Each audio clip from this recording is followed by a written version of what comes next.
Here's my MT-35 again. This is how I set up the throttle arm.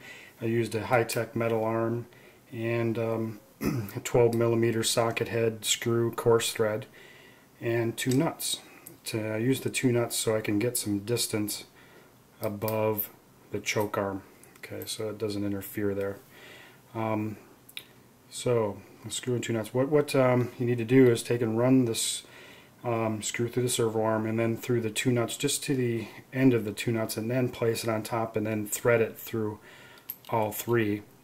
And then once you get it in, you just tighten up the nut up against the servo arm and tighten up the nut against the throttle arm, and that's not going anywhere with some red Loctite.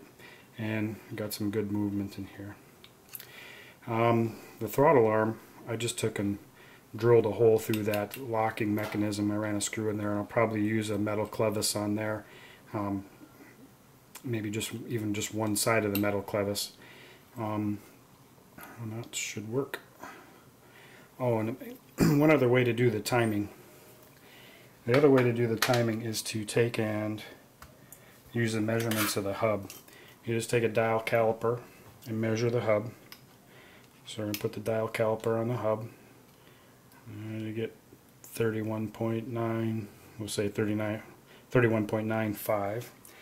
And then what you do is you're going to take and punch that into a calculator, 31.95, and then times it by 0.244, and that'll give you the measurement in degrees at 28 degrees, so that comes out to 7.8.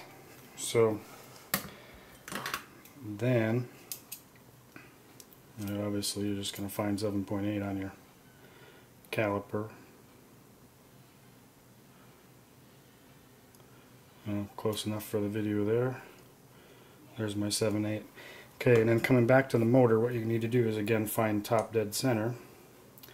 And my top dead center I marked with those two lines there over the hub and the shaft collar, bearing collar, whatever it's called.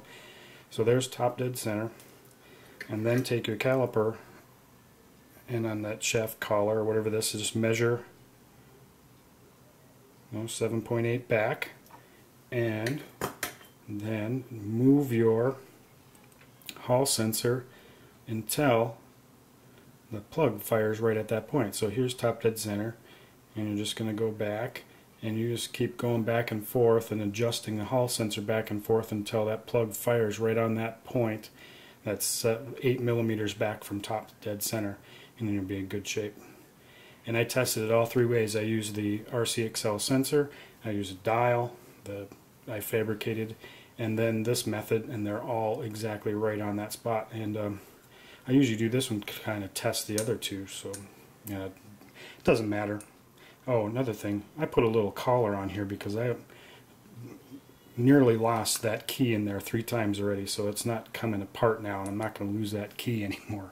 So imagine the distributors are going to have some of those on hand because people are going to be asking for them. So that's it.